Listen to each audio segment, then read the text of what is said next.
Hello, and welcome to the Creative Solutions Podcast. I'm your host, Isolde Trachtenberg. Thank you so much for being here for a very, very special Encore episode. A dear friend of mine, Grammy Award-winning, Indie Award-winning, incredible musician, guitarist, artist, photographer, and so many other things, Al Petteway, succumbed to cancer in September. And he was on my show in 2020, and we talked about all things music and all things art, and it was an amazing episode. Al is responsible for the way I play guitar. In many ways, he's responsible for how I am on stage, in addition to my high school music director, Mary Alice Powell. Al was one of my early influences, especially in guitar playing, Celtic fingerstyle. He's a Celtic fingerstyle god, and he succumbed to cancer in late September. And I thought about what I should talk about with respect to him, his life. I can tell you about my favorite albums of his: A Whispering Stones, Waters in the Wild, Racing Hearts, with his beloved wife and partner Amy White, and Caledon Wood. She was on it, but it was still listed as him solo. Gratitude, so many incredible albums. Al was also an amazing teacher. He taught many of the greats.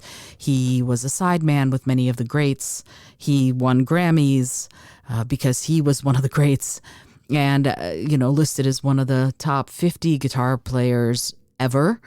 And I would say higher than that. I would say maybe in the top 5 or 10. Anyway, I want to give you an opportunity to hear him and listen to his music, because he gave me permission, and a couple of his pieces that are two of my favorites are in the episode. And this is back when the podcast was still called the Innovative Mindset Podcast. It has been renamed a couple of different times because I keep sort of narrowing down my exact interest. My interest nowadays is to talk to creatives about how they're changing the paradigm, how they're shifting the way we think and what we know and what we do, all with an eye towards changing the world for the better. And Al is one of those people. And I'm going to replay that episode in its entirety for you, because it's absolutely worth hearing him and his thoughts on creativity and artistry, music, and really the transitions that you have to make from someone who has a day job because you've got a family, all the way to being a full-time musician, and what it means when you do that, when you actualize that dream. The last 20 some odd years of his life, he and Amy have lived in the mountains of Western North Carolina, and which is perfect for them. And I send my condolences and my love out to you, Amy, if you should ever happen to hear this episode, because I know that Al is your heart mate, your soul mate, your music mate. He's your mate. And I know that this must be just an unbearable time for you. So I want to send you my love and send you this moment in time captured 2 hours, just about 2 hours of my conversation with Al Petteway, musician, teacher, husband, father, artist, grandfather, and friend. I hope you enjoy it. Get enough feedback that you want to sort of pursue it while you still can, while you're still young. And for us, it was just, we were in love, but we were in love musically as well as physically, emotionally. We were in love with each other's music. Hello, and welcome to the Creative Mindset Podcast. I'm your host, Isolde Trachtenberg. In the show, my guests and I explore how we can use creativity to do our best work and live our best lives. I talk with authors, musicians, actors, scientists, and others who are all pushing the envelope to live fully, creatively, and authentically. Listen in to get the scoop on how you can do it too.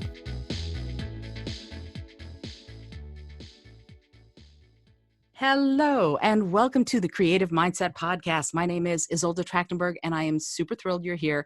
And I'm so excited about my guest today, First of all, he's an old dear friend, which is amazing. He and his fabulous wife played at my wedding, which is also amazing. I want to introduce you to Al Petteway. He is a Grammy and Indie Award winner, best known for his lyrical and powerful fingerstyle acoustic guitar playing, heard on dozens of recordings, instructional videos, film soundtracks, and like PBS documentaries by Ken Burns, most notably the Emmy-winning film The National Parks: America's Best Idea, which they are America's best idea. Let's call it what it is. Al's compositions are, I love that you're laughing about that because it's true. It is true.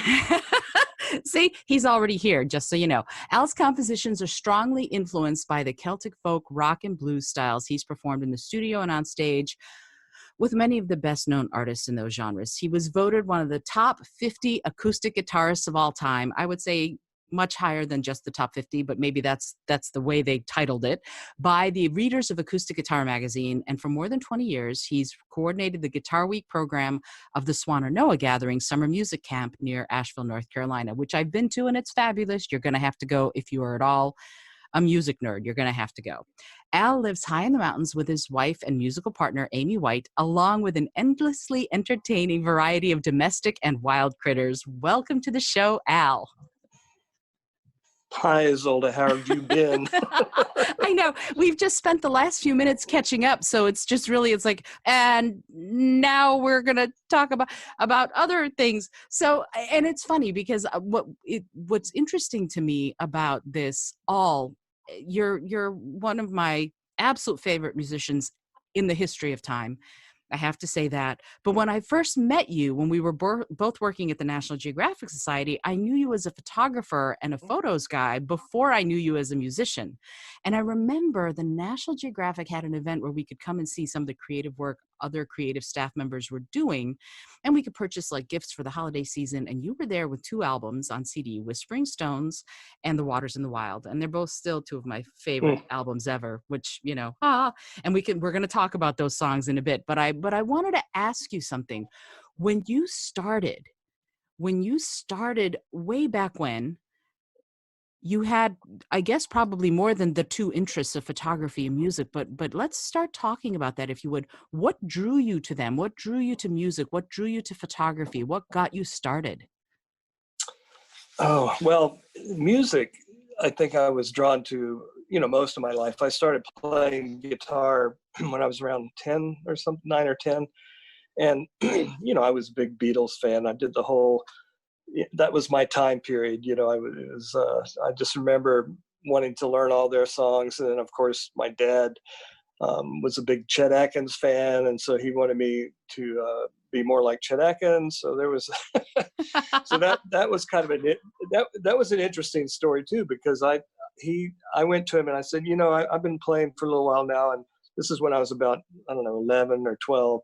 And I said, can I get a good guitar? Because I was playing this cheap little Sears thing that was really horrible. And he said, well, I'll get you a good guitar when you learn how to play like Chet Atkins. So that was his thing. And he didn't realize that I would take him seriously. And I went and I learned 2 of Chet Atkins' tunes, and then went and played them for him. And he, true to his word, he took me to the store and, let me pick out a guitar. Of course, I picked out one he didn't like, so I had to. He wanted me to get a more expensive one, so that was really nice.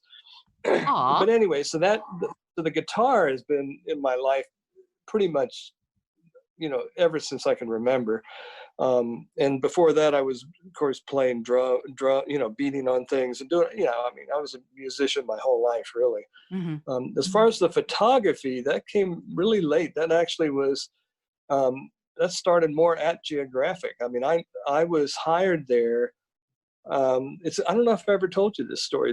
There was we used to play. I was in a band that played in DC pretty often, and I forget the name of the little club, but we played down the street from Geographic, and we had a big National Geographic following. And they would come in and sit, and I would talk to them, and I just threw it out. I had one young daughter at that point, and I was. Just thinking about getting out of that business and settling down. So I just asked him, I said, how hard would it be for me to get a job at National Geographic? And he says, well, what's your background? And I basically had none, that would be compatible.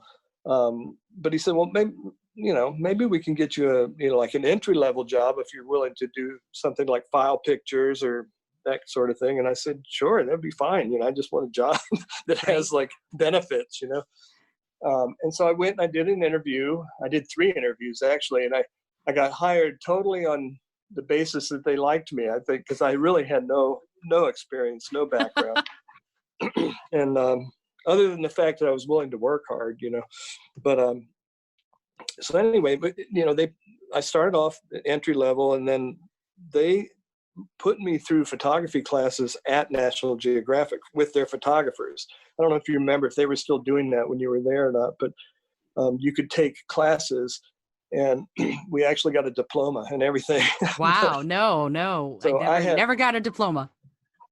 Yeah. So it was, I think I did it for 2 years or 3 years, where I went. It's like every Thursday or something, you would go into a class with one of the photographers, and then that sort of got me prepared to be qualified more for doing picture editing. And that's how I got into the job I ultimately ended up with. And I stayed there for 18 years. But I guess the beauty of what you just asked me is that the way the two things go together is that by having that job, I didn't have to worry about playing commercial music that other people wanted to hear. Mm-hmm. And I began writing my own little things that I, just for myself.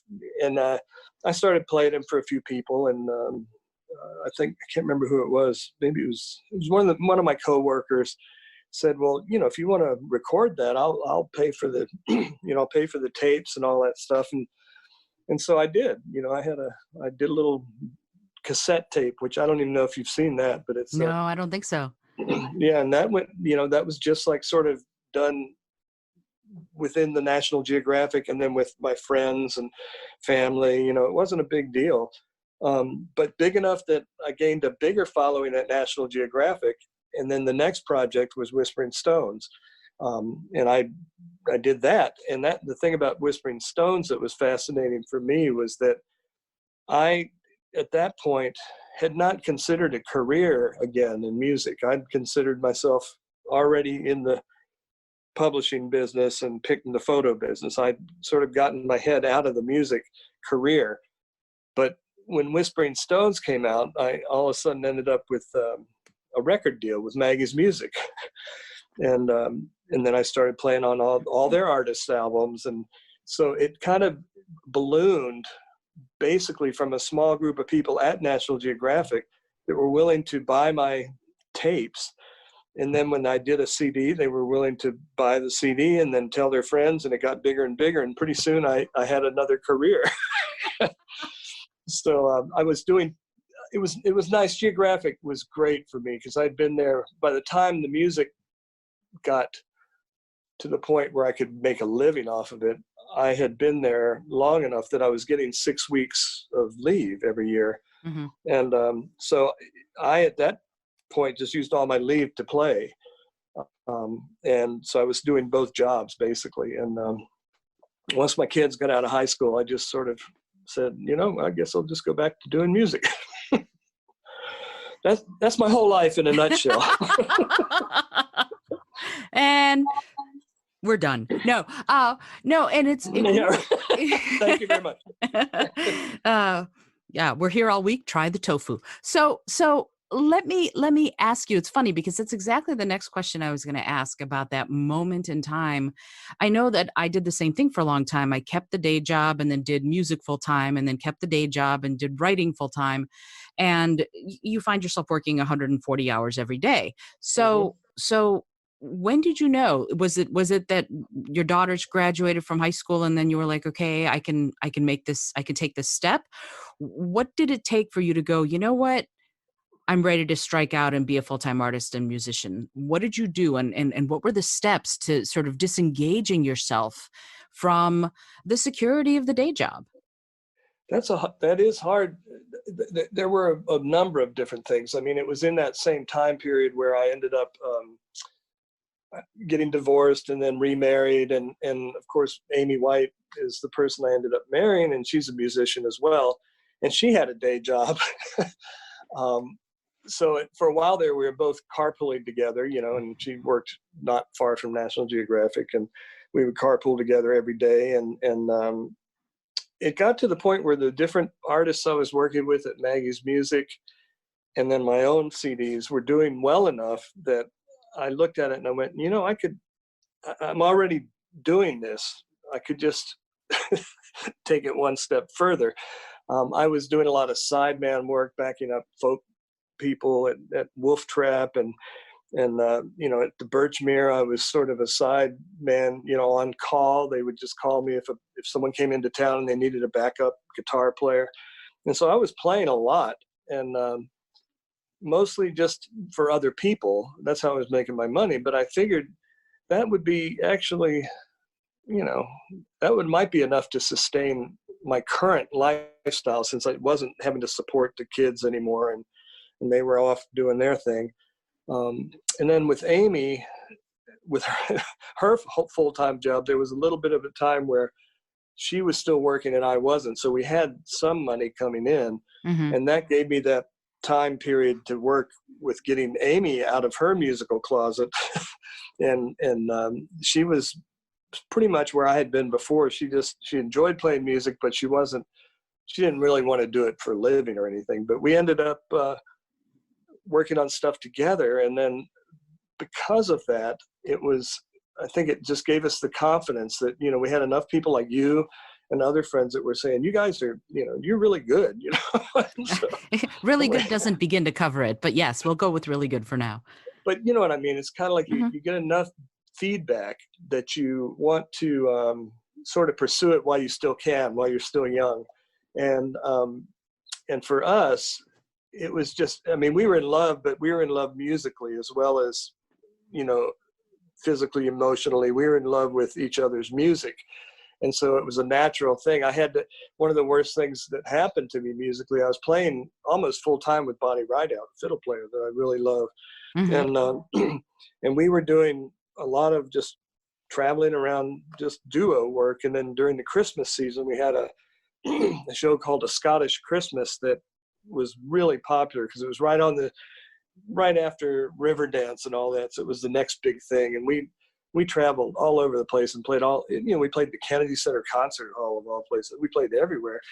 And that was like enough income just there for me, But when Amy and I started getting our stuff together, I ended up having to quit that. And that was a tough moment because it was Bonnie and I had really built this really good sort of musical relationship and also a big following. And I think it really hurt her feelings that I didn't, I basically had to go and tell her and Tom Paxson and Debbie Smith and all the different people that I played with on a regular basis that I couldn't do it anymore. And the reason was I would go to a place like the Birchmere or to Wolf Trap, Barnes, and I would say, look, Amy and I have a thing and we'd love to come and do a concert. And they go, well, that'd be great, except for you're already here with Tom Paxton and Debbie Smith and, Jonathan Edwards, and we just can't hire you, And I kept trying to tell them, no, but I'm just the backup guitar player. I thought it's not like my show, but it just, I couldn't make the headway when I was still backing up all these other people. And so that was the biggest decision, was having to say, okay, here's the leaping point. Amy and I are going to do a duo, and everybody else is, I have to tell everybody else no. And that was scarier than me going full time, I guess, from Geographic to me playing music full time. The scarier thing was going from me playing music full time to playing with Amy as a different unit, So there was a big crossover there. I had a lot of solo projects at that point, so I started sneaking her in on my solo projects. And they still, at that point, the contract was under my name. So even though she played on Caledon Wood, for example, that album, and Midsummer Moon, her name was just on the credits. She wasn't listed on the front cover. And I think the first time we decided to make that big break was when we did Racing Hearts. Racing Hearts, thank you. I'm getting No. old now. Well, and I also, that's one of my favorite albums by you. Of course, they're all my favorites, but that one particularly I adore. And so I'm like, I remember very well Al and Amy's first duo album. That's not hard for me to do at all. So talk to me about that partnership. When, I love what you said, that you were in love, but you were also in love with each other's music. uh, I was going to ask this later in the show, but why not ask it now? Talk to me about that collaboration. How do you two work together? What about the partnership works so well? And how do you compose? How do you does one of you write a tune and the other one adds to it? Or do you really collaborate 50-50? How does all that come about? It's more the first thing. One of us will come up with an idea, and if we have it in our mind that it's going to be a duo, you know, it we mentally sort of imagine space for each other. I guess that's an easy way to put it. But Amy's really shy still about playing, and she's shy about doing anything, but she's shy about playing in front of me. She won't play in front of me.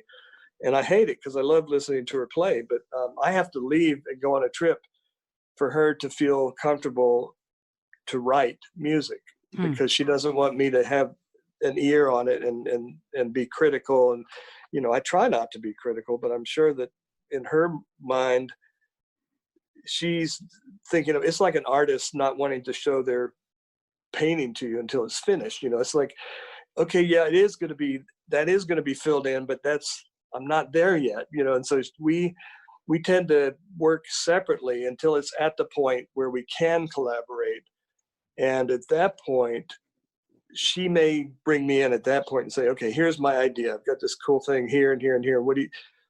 I'd like to see what you would do with this. And she'll have something in her head about how she might hear it. But then at that point, we can be collaborative.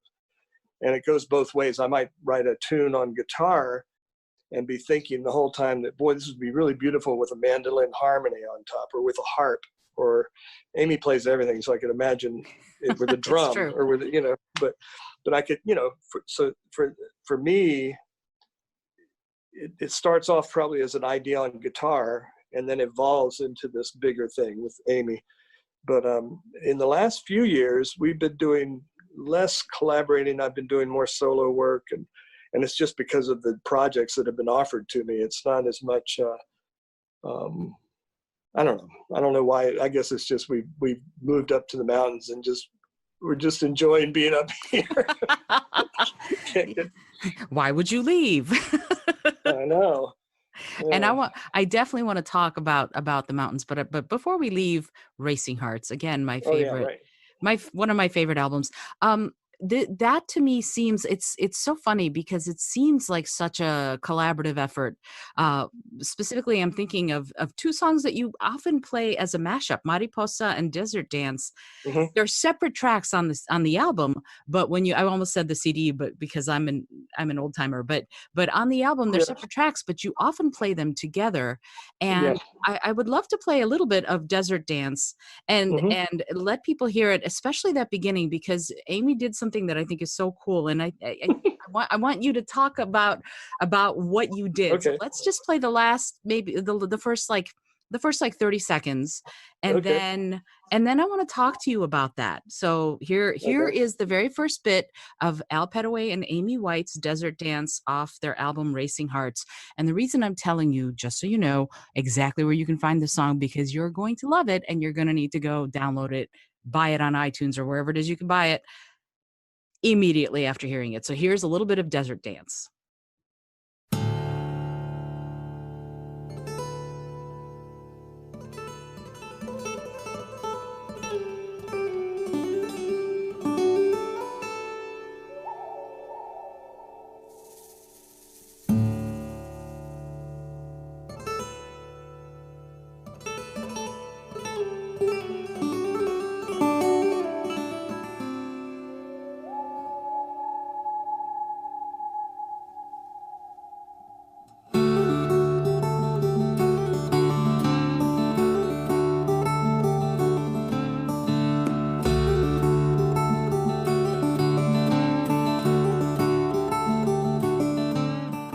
Okay, so now we're back. You heard just Okay. a little bit. And Mhm. I wanna talk about that thing that sounds like a bird or a hawk. I, if you would, it's so cool because the music is gorgeous, and then there's this ethereal sound rising above it. And I want you to say what it is because it's so fabulous. And Well, also, how did you get that how did you get it to sound like it's in the middle of the Grand Canyon? That's the thing that I want to know about, really. It's so cool.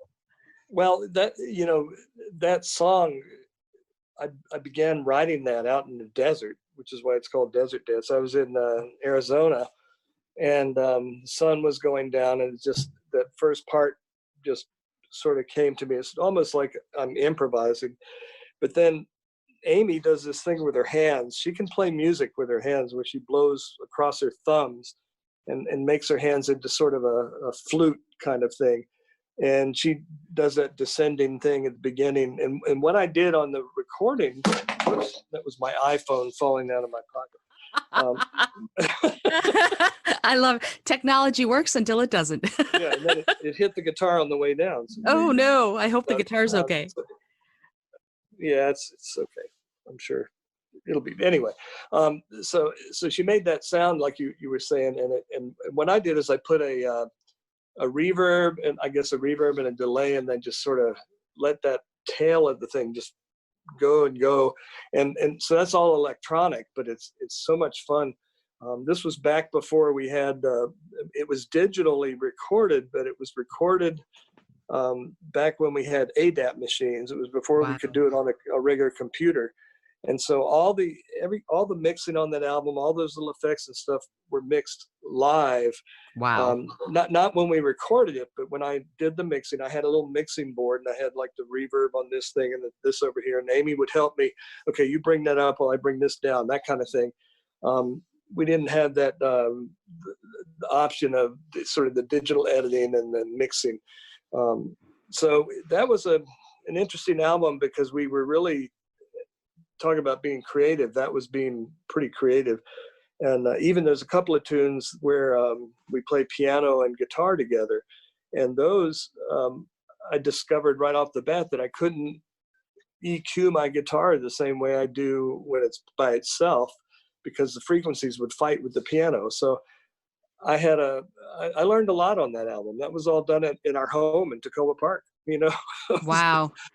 So so, so let but me ask you, um, y- this is a tough question to ask someone to whom this may come naturally. But when you are mixing a piece like Desert Dance or Mariposa or any of the other pieces that you mix yourself, I know you go to I can't remember his name, the amazing master guy. Who's the amazing master guy? Wolf somebody.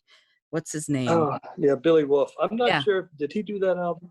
I Uh guess he did. I can't I remember. I I believe think Charlie. I don't know. It's hard. yeah, That's a long time ago. That might have yeah. been one of our earlier people, like Air Show or something. I don't remember. I, But I I think Go I ahead think with it your was him. question.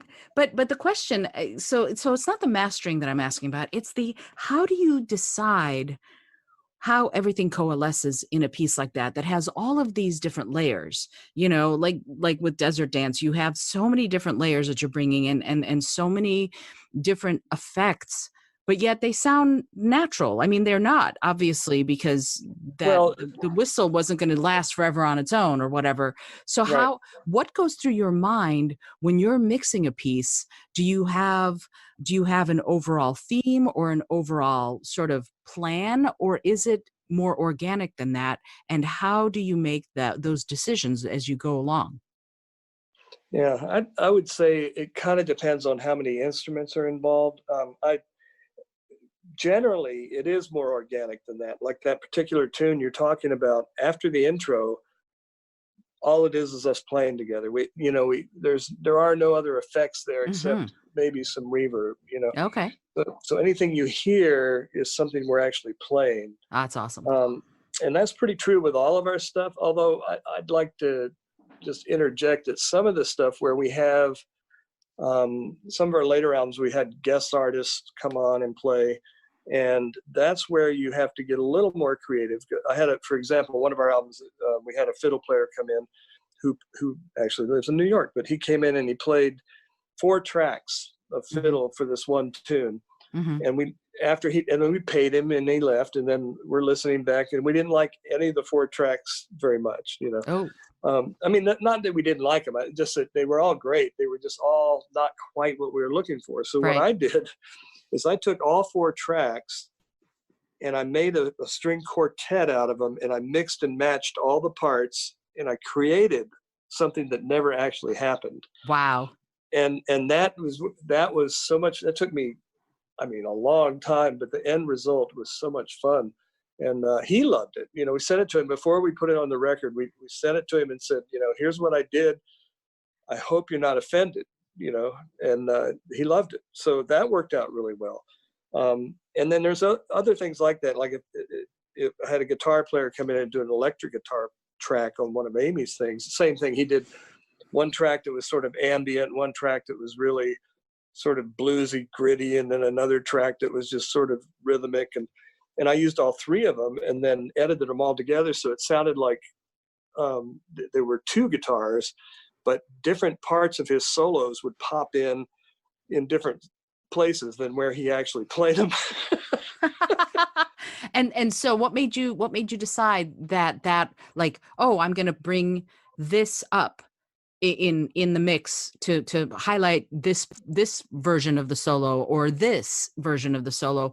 What are you listening for when you're doing that? As I said, like this idea of, like, for example, when I on my very first CD many moons ago, I had of all things a country song, which is very funny because I don't write country music, but I went, okay, I'm going to write a country song, and I asked the guy who was the engineer, who's also he's also a great guitarist. I asked him to do a kind of a country and Western electric guitar, slide guitar kind of thing. And I didn't even know what I was looking for, but I kind of knew. And he did it in one take, and it was wonderful.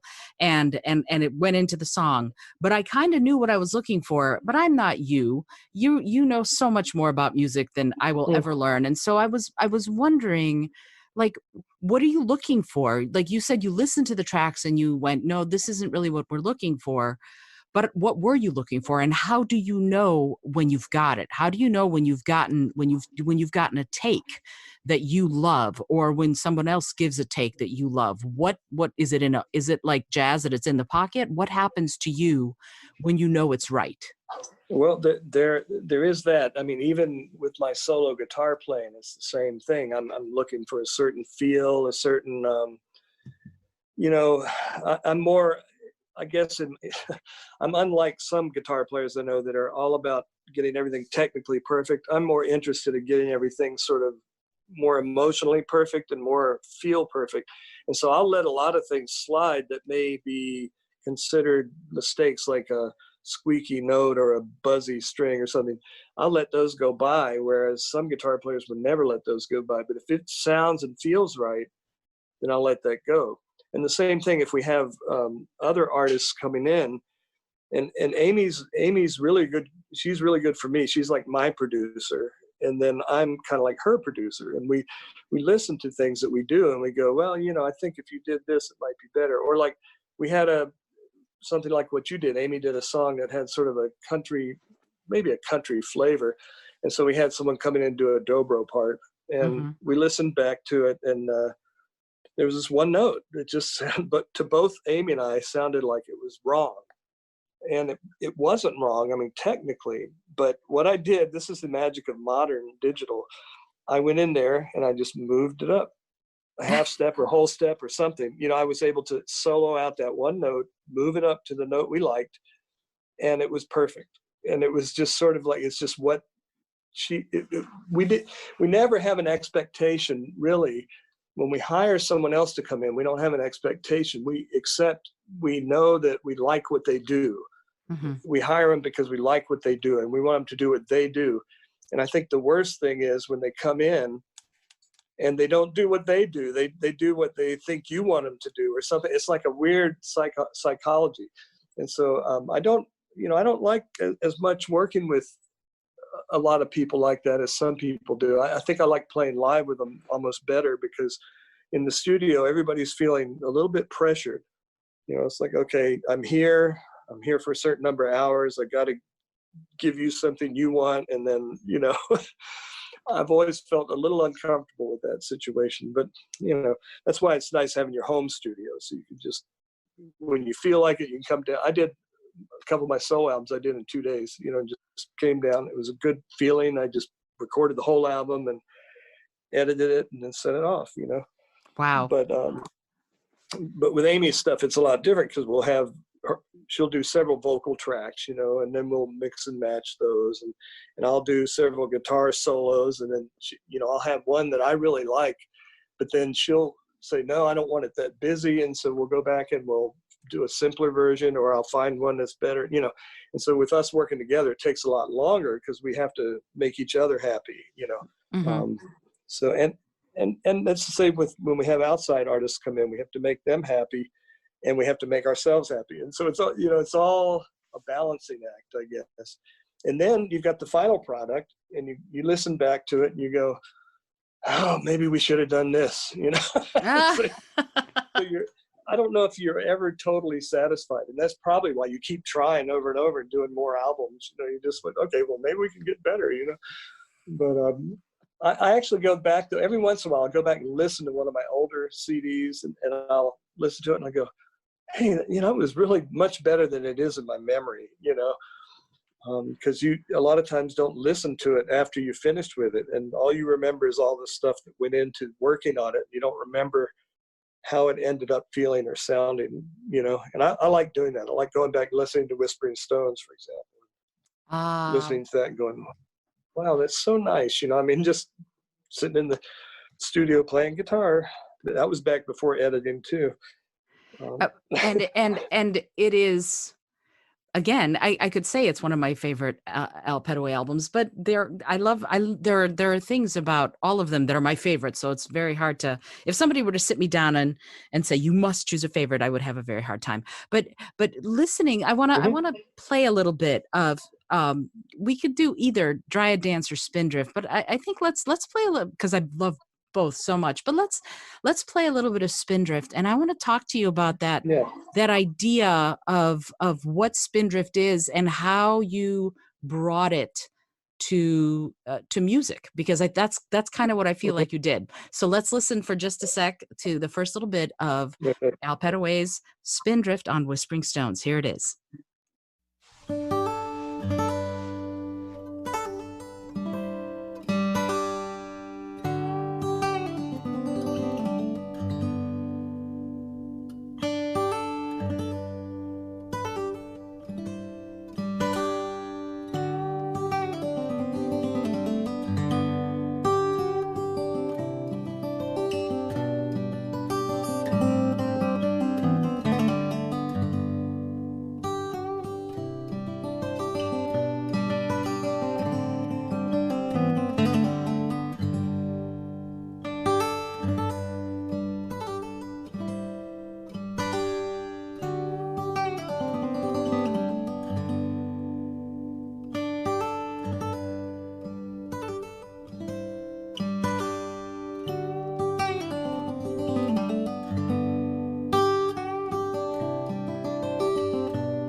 Okay.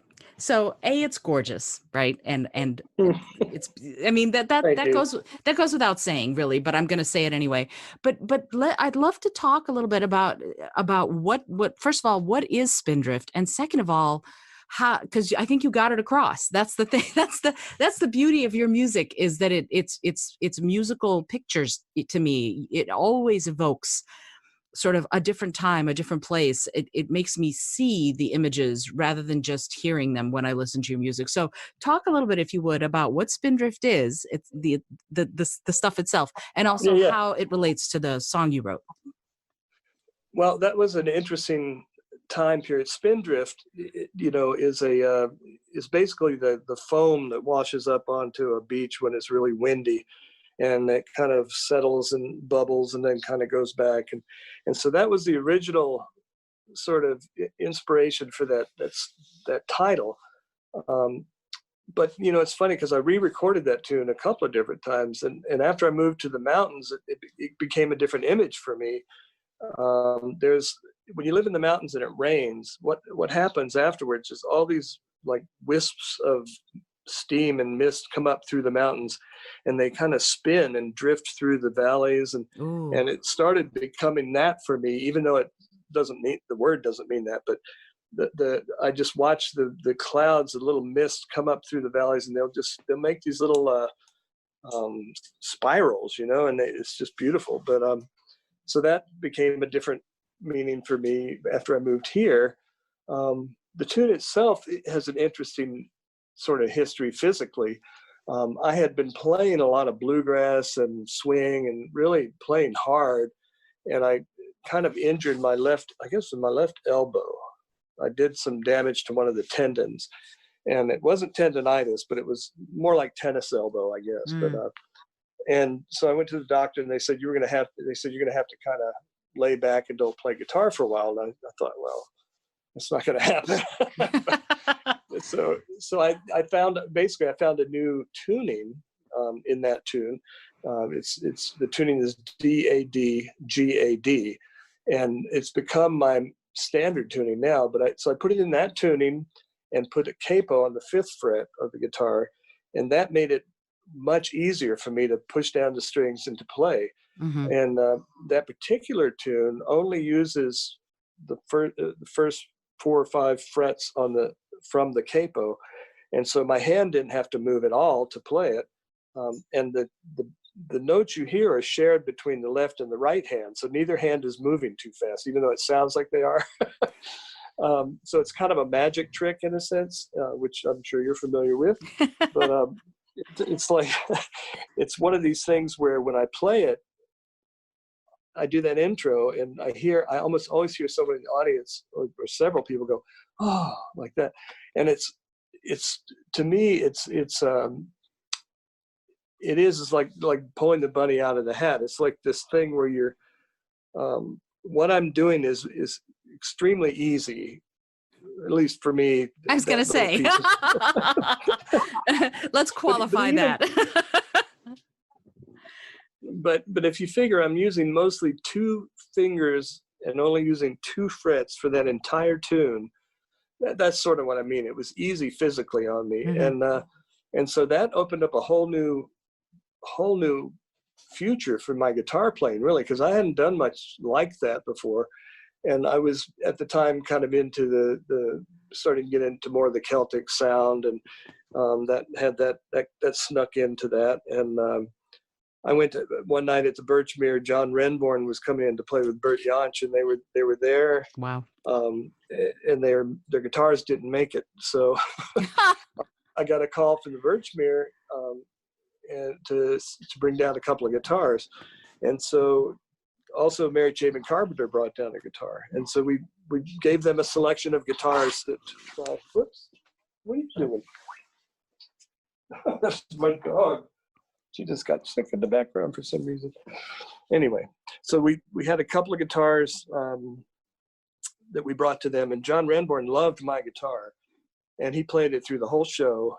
And then afterwards, we were hanging out in the green room a little bit. And he said, "Well, if you have a guitar like this, you must be a fairly decent guitar player." And I said, "Well, I've been writing these little ditties at home and all that. At that point I hadn't recorded any of it." And so he said, "Well, play me something." And I played him Spindrift. Mm-hmm. And he went, he just went over the top. He was like that. He says, "Play me some more." So I played him some more. But he said, you really need to record this stuff. And at that moment, it was what was his name? He was a guy you worked with, the English guy that worked at Geographic that had the recording studio. Richard Easby. Richard Easby was there, and Yeah. he said, well, I'll front you the recording. I'll front you the recording time for you to do this album. And so that's how I figured that's the key part of my whole career right there, was that, oh, John Renbourn likes my music. That is, to me, that was huge. And then also the fact that this guy that has a part ownership in a recording studio is going to let me do it for free. Can't beat that. I had to, it all came with a recording contract and everything, which eventually got sold out to Maggie's Music. So it wasn't like just for free, but it was, but anyway, it was one of those things that tune is still, not only is it still an audience favorite, but it's still one of my favorites to play. I open almost every one of my solo shows with that, because it's like sort of an introduction. It's sort of like you start with that slow, pretty thing, and then it goes into this fast section, then it comes back to the slow, pretty thing. And at the end of that, I could do just about anything, and people think I'm good. So. Well, you are good. So let's not debate that. But it's interesting though, this idea of, Spindrift and the history of it. You wrote it. You were, I don't know. The question that I want to ask is a tough one, because when we talk about this idea of being a creative soul, because I think that's what you are ultimately. I find you one of the most creative beings I've ever met, and I think, wow, because of that. likewise. That's very sweet. Thank you.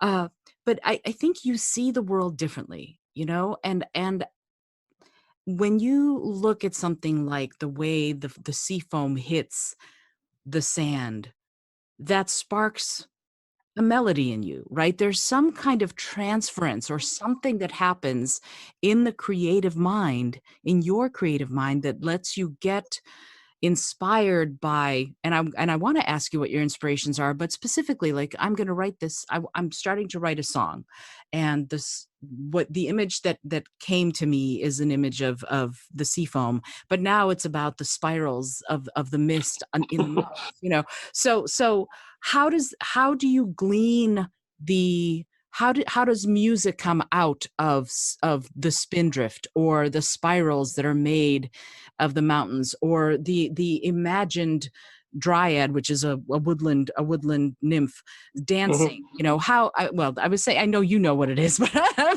but for somebody who might not know, right? No, that's good. But how does melody get sparked inside you from what inspires you? I know that's a big question, but I'd love to know if you have thoughts on that. What is it? That is a good question, and there are two sides to that question. One one of them is that a lot of times the music comes first, and then it suggests an image, and that'll become the title. And then other times, like the whole Waters in the Wild album was all, I physically went to places around the Chesapeake Bay, and I did photography of the area, and then wrote music based on my feelings at that time, how I felt. And so that was totally inspired by water and by the places I was visiting. And that, so, a lot of times it is that the title comes from an exact, like Broken Mist is one of my favorite tunes I've ever written. I love that tune. Out of that. Yeah. And that may not have been on Waters in the Wild. I think it was. It is. I don't know. Maybe not. It is. Anyway. Track so 3. Broken Mist.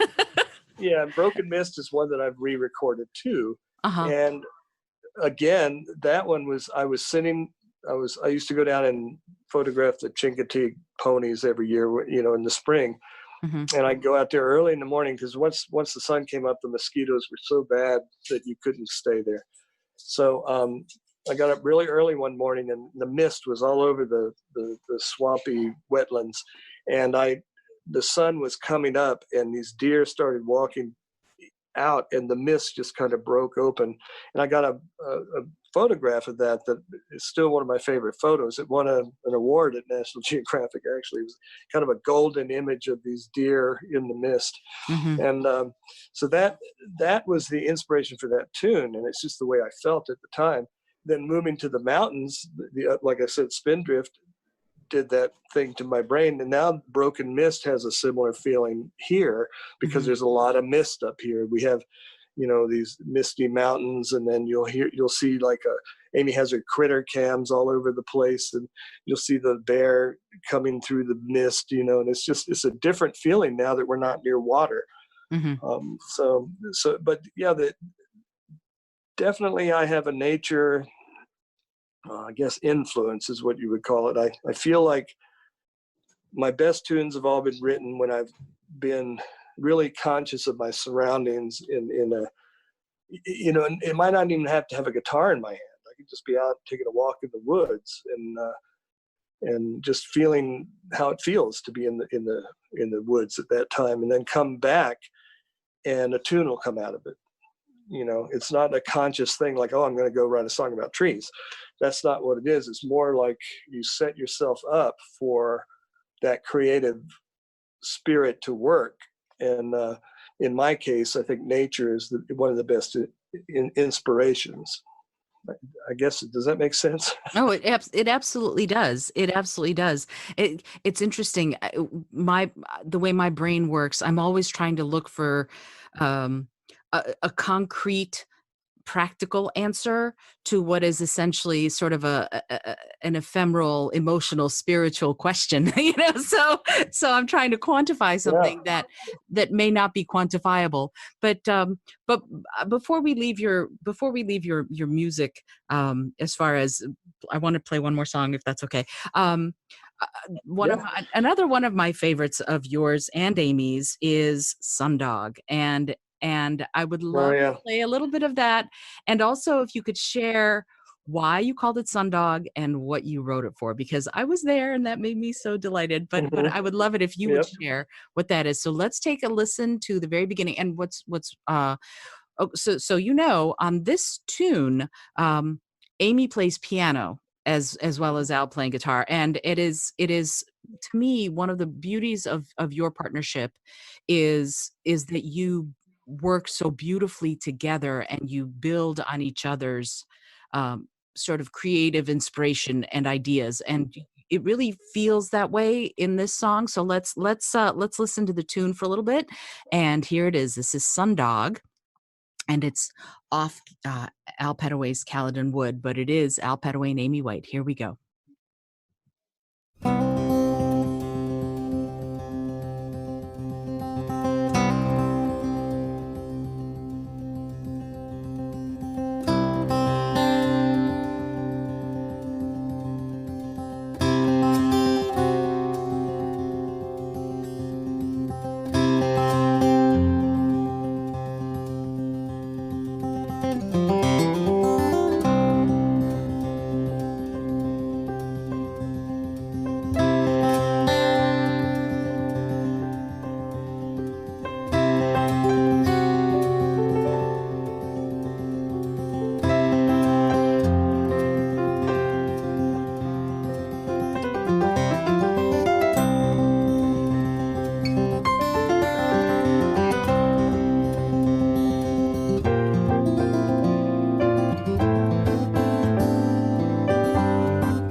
I love this tune so much. Okay, I'm sorry. I'm not going to apologize. I love this tune so much. There we go. So I'm glad. Go ahead. That's one of my favorite tunes too, actually. And we still play that whenever we have a piano at a concert. We don't have it in our contract anymore because it makes it too difficult. But Amy likes to play on a nice acoustic piano, a grand piano. Mm-hmm. So we don't always play those songs, but when we do, that's one of the ones we play, and I love it. I mean, that's like one of those things that I can just get into. And that was probably one of the most collaborative tunes we ever wrote. And it was written right after we got married, which you were there. And we were outside in the big circle and everything. And it was kind of it was a beautiful day, but it wasn't like a real sunny day, but it was, there was a sundog that appeared. And this was right after, I think, one of the osprey flew around the circle. It was like all of these different images. You want to come in, Amy? Come in and say hi. We're not on video. No, we're not on video. No, please say hello. Hi, Amy. This is good timing because we're talking about sundogs. So this is good time. Watch out. Oh boy, what a mess. Yeah. Anyway, yeah, Amy almost stepped in the dog vomit. That was no. Good image for the song. No, so we were all our friends were in a circle. We had Bonnie. She was there. I was there. Yes. We had Bonnie Rideout play fiddle, and then of course Eric Rigler came from California and played the uilleann pipes. And it was to me it was one of the most magical days ever. And I'm glad. And when we came back from all of that excitement, we wrote this tune, and I think it was sort of what I was talking about earlier, where I had an idea and then she had an idea. But in this case, I think it was more collaborative than any of our other ones, because it wasn't like I came to her with almost a complete song and then she added her parts, or vice versa. It was more like I don't remember how we wrote it, but when we play it, it feels like it's a conversation, feels like we're going back and forth, on the tune. So to me, it feels way more collaborative than some of the other ones.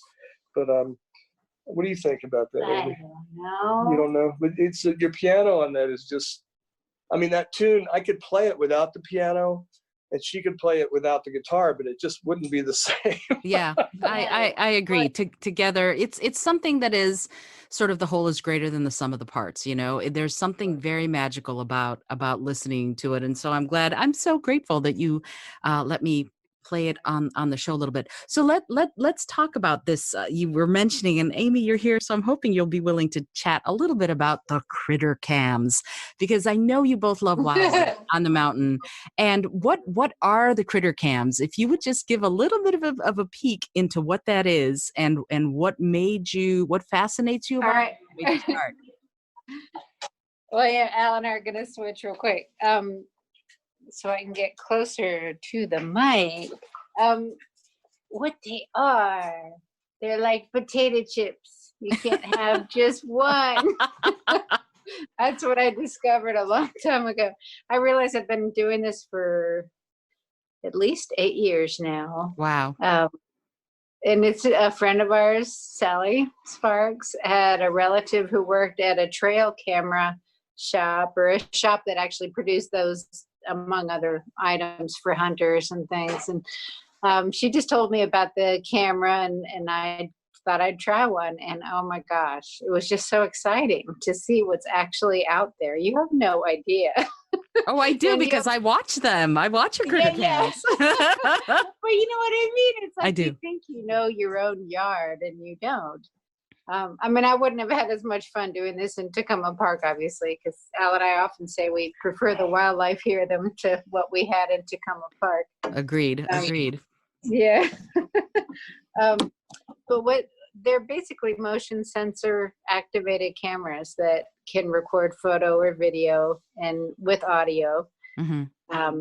And they've slowly improved. They're not perfect. They're not like real 4K, even the ones that say they are. It's all interpolated and a little pixelated, but I don't care. It's just the fact that it's documenting something that I wouldn't have seen otherwise. And you get a chance to learn the personalities of the different animals. You start becoming fond of particular characters, and it's like there was, for a while, we had a fox that had two tails, like a little tip of two tails, and I always wondered what happened to him. And the orphan bobcat. That would be a good song title. The fox with two tails.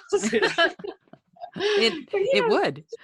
Just things like that. To me, the most fun ones are all the bears. We've got every spring we have a mama and cubs, different ones every year that show up, and the little tiny babies, and they've inspired several of my tunes, and they're it's so much fun to watch them because they, we get to see them the way on these cameras that no one else sees because they're relaxed. And so we have one video Amy posted recently of the mama bear playing with the cubs on our hammock, tearing it to pieces.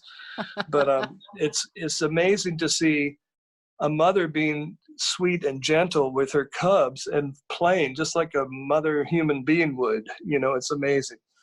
Well, so since we got here, we only have 8 acres, but since we got here, I just wanted to be able to enjoy more of that land because otherwise it's kind of inaccessible because of all of the wild berries and just the fallen logs, which all the critters love to walk on top of, but it's a little harder for humans, so we decided to cut in trails.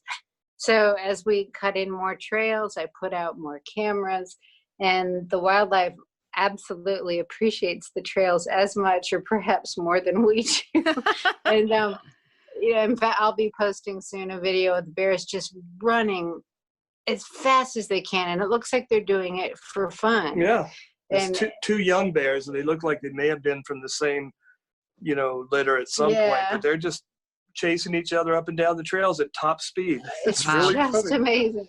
Yeah, and don't try to outrun a bear. That's what my video is called, because I think they can go 35 miles per hour.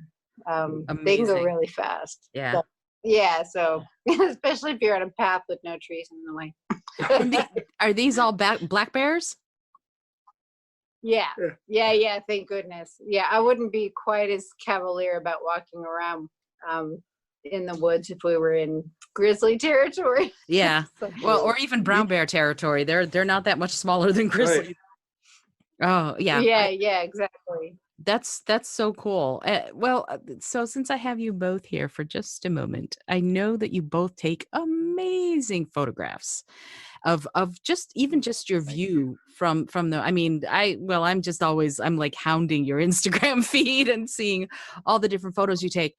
What do you both look for in a photograph? How do you prep to take it, and what inspires you to take the shot? What makes a photograph a great one to you? Is it the emotion or spirit of the image, or is it more technical than that?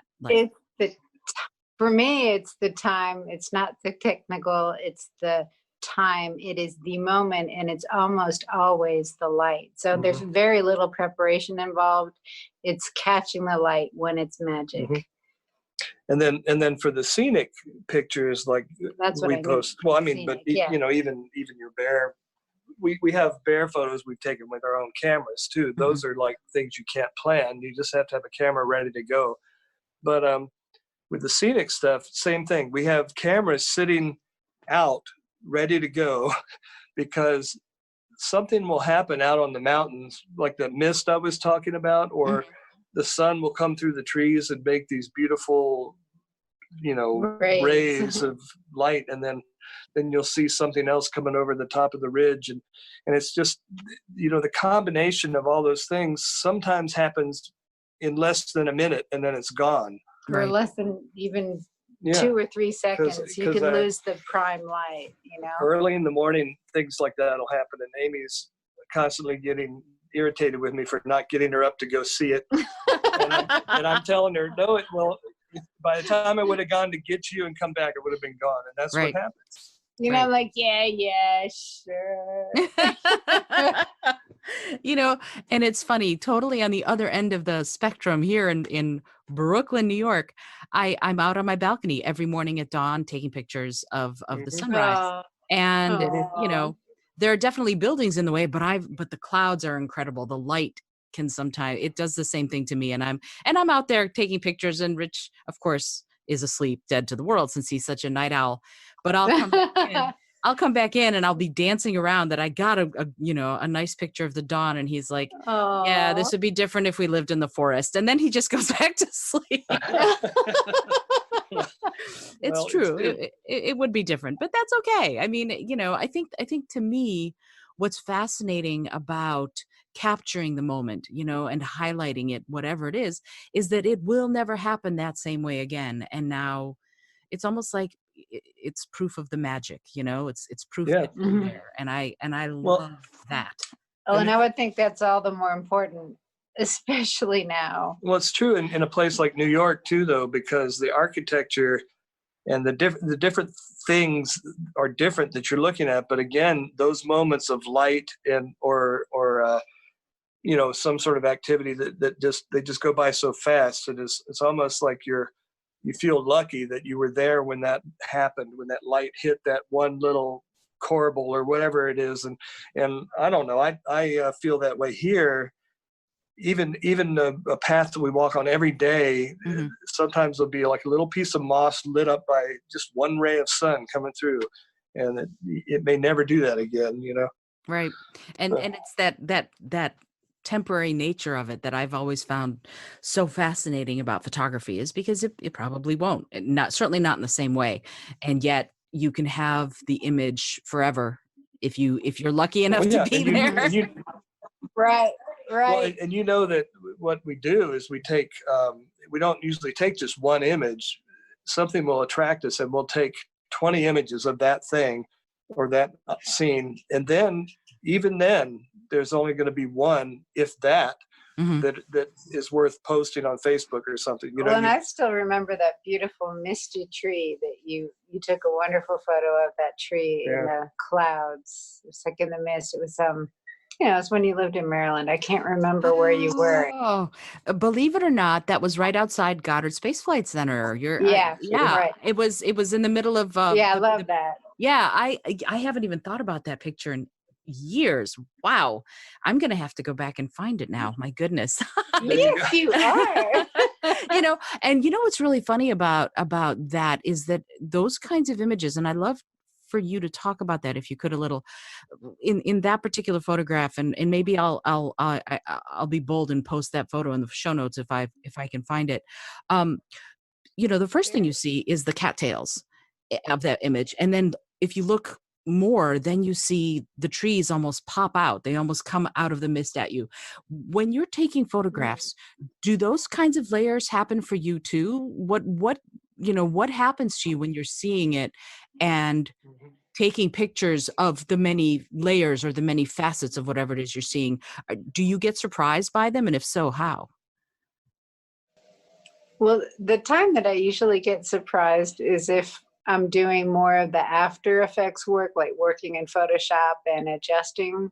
That is, sometimes I'm surprised at the effect that some things can have, like when you're removing too much of a certain color, because, it can be just a very small fraction of a movement that you make with your camera that can actually change the hue of the light, even though the scene hasn't changed. And so sometimes you'll want to color correct, and it can change things dramatically, the even the contrast and the detail. So that kind of thing can surprise me.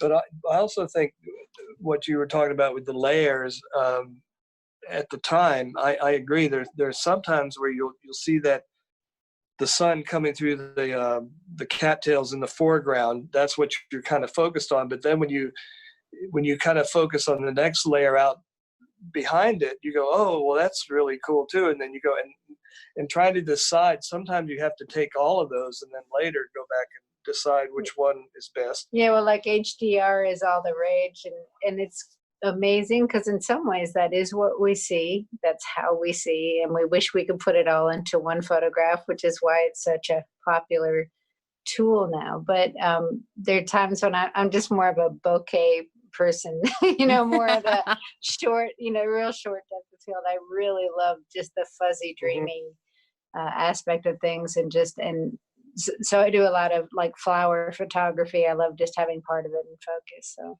what I love about the close-up photography is that, at least when I've done it, but also when she's done it, the ones I've seen of hers, when I'm photographing, for example, the really close in on a flower, I'm looking at the light, I'm looking at the flower and all this stuff. Later, I'll go look at the pictures and I'll see these insects in there that I didn't see before. Right. And they'll be like right there in front of me, but I wasn't looking at them. You know, there's always something else, another layer of seeing, you know, that well, you and can I'm go like, to. you took the photo with a tree stump, an old tree stump with a hole in it. And we're thinking, oh, it looks like a little fairy house, like the door to a fairy house. And when he put it on his iPad and he was just adjusting for the darkness, all of a sudden he saw what looked like a little face peering through. Right. I mean, it wasn't, but it kind of looked like Well, yeah, that. it did look like a little sprite or something. And then if you backed off and you looked at the whole picture, the stump with the hole in it looked like an old man's face with a big eye and a lip, and you know, it was like you could look at all these different layers and see faces. That's another thing that's fascinating about taking pictures of forests, or you know, your brain is geared to see faces, so we are constantly seeing faces in our pictures. And you know what, I just thought I'd mention that this whole time Al has been talking with his hands. He's been emoting with his hands. I do that. Yeah. And this, you know, just for your benefit. That's not surprising. I talk with my hands too all the time. It's true. And it's actually really bad. I was doing a show, and I was talking with my hands, and I had a sign language interpreter. And what I was told was to stop talking with my hands because people who were deaf did not know who to pay attention to. And I'm like, I am so sorry. I had no idea. You know, to me, I'm just talking regularly, but no, for people who are deaf. Oh, that's hilarious. Yeah. So it was an object lesson for me about knowing what I was doing and being mindful of that, because I'm the same way. It's Al. like I talk screaming in an audience. Yes. Screaming unintelligible words in an audience while people are trying to enjoy a performance. Yes. Yeah, it's there. Yeah, so I had to learn how not to do that. If I'm going to have a sign language interpreter, then I cannot talk with my hands, and it's hard for me because I'm very used to it. So, well, and I think it's part of expressing yourself, which you can't see what I'm doing. But you know what? But I could feel with how you said expressing yourself that your hands went all over the place when you said That's right. That's right. And now I'm sitting here trying not to do it because of what Amy said. Sorry. No. No. Oh, never mind. I was just thinking because on the flip side, Al's friend, what's his name? The sound engineer who's blind. I have one friend. Greg. Greg. Blind. Yeah. Yeah, you know Greg, right? Greg Lukens. Anyway, yeah, he's blind, but I bet you he could have told you that without seeing, because he can't, he would have been able to tell you that Al was moving his hands while he was speaking, because I mean that's the kind of thing he can hear. Right. He's got the good ears for that sort of thing. Absolutely. Yeah. I love it. Yeah, I can't not talk with my hands, and it's actually really funny. The same thing happens with singing. When I'm on stage singing, it's much easier for me to sing when I'm not holding a guitar, because then I can move. But when I'm holding a guitar, I have to sort of stand still and play and sing. And I'm one of those people. I accompany myself on the guitar to sing. I'm not a guitarist. You know what I mean? So it is interesting that the movement is so integral to what I do. So I want to ask you, when you're performing, what is going on with you physically? Are you in tune with that kind of thing, or are you just, the music is what's sort of coming through and that's all that you're paying attention to? I wish it was just that. I think we're different in that way, because Amy is a much more physical person than I am in that respect. I've always felt sort of uncomfortable in front of a crowd if I don't have a guitar. That's me. I know, but I mean, you could play the drum and dance, and it's great, Yeah, but I couldn't. If I play the drum, I don't move that much. I'm not much of a dancer, really. I am more of I like to close my eyes and just immerse myself into what I'm doing and try to block out everything else, which is not really necessarily the best thing to do as an entertainer, but it makes me get into the music better. And if I don't do that, I tend to see things in the audience, or I tend to concentrate on my mistakes, or I do things that I feel like aren't really helping me. And I think I do my best playing when I just kind of go away. Well, in that respect, I think neither of us really feel like we are entertainers so much as people who write music, and we perform in front of people sometimes. You know, it's not, we're not like, I don't know. We don't have like a shtick or whatever. We don't. So, you know, and it's funny that you say that, because watching you perform is it's sheer delight. And here's why. The reason I love watching you perform is because I know this word is bandied about a lot nowadays, but it's true for you too. You're authentic. You're who you are up on stage. No, I mean, I always feel like you're like I am. I mean, I'm your friend, and I know that I'm your friend, but I always feel like you have invited me into your house, where no matter the size of the venue, like you've invited me into your house, and we're just going to hear some really great music. And it's not going to be, you know, you're not going to have lasers in your show or whatever, but it's very, you know, but it's intimate, and it's like we're all friends. And there's something so powerful about that you both bring to, and you know how many times I've seen you perform. It's countless, right? But you bring that. And I think it's so special for anyone who's ever heard you. Well, we're so lucky people want to come and listen. Well, you know, and actually come into the living room. But no, I think you're, you know, one of my favorite compliments I ever got was someone saying something to that effect, you know, that they were introducing us to somebody. I don't remember, but they were saying, and they're just like this in real life. and I thought that was a neat thing to think about, because I know I've played with musicians that have a show, and they go on and they tour all over the place. They do the same show every night, you know, and it's really effective. And then, but like, I just can't do that, you know? Right. We end up sometimes having the same introductions to some of our tunes, because that's what inspired the tune. But I feel like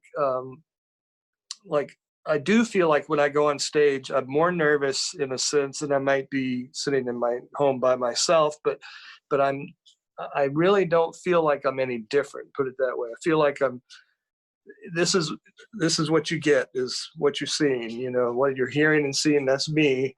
And in this instance, I wish we did have a camera so you could see Chloe. Yeah, well, because she just came up. And we can do that at the end. Yeah, right. At the end, we can. I absolutely. Except no, I'll have to leave first. Yeah. Okay. That's fair. I understand. Yeah, no, see, and that's that idea of being authentic, being who you are, that brings, that invites people like me into your music. You know, that I think is it's so important, because there's go ahead. No, just saying, it's almost become a cliche when people that are successful in any particular art, you know, that they say, well, how did you get so successful? And their advice is always to be yourself, you know. Don't try to be someone else. And I guess naturally I've always sort of felt that way, you know, and I've been lucky, but I think a lot of people are always trying to be their favorite artist, whoever that is, you know. Mm-hmm. And if you're authentic, no matter what your art is, if you're authentic and you just, this is me, a lot of times you go further. I mean, people can, like you said, you can sense that. You can sense that we're not faking it. This is just us, you know. Right. And it's that way with the music too. And something you said to me, Al, 20 years ago now, something like, I mean, a while.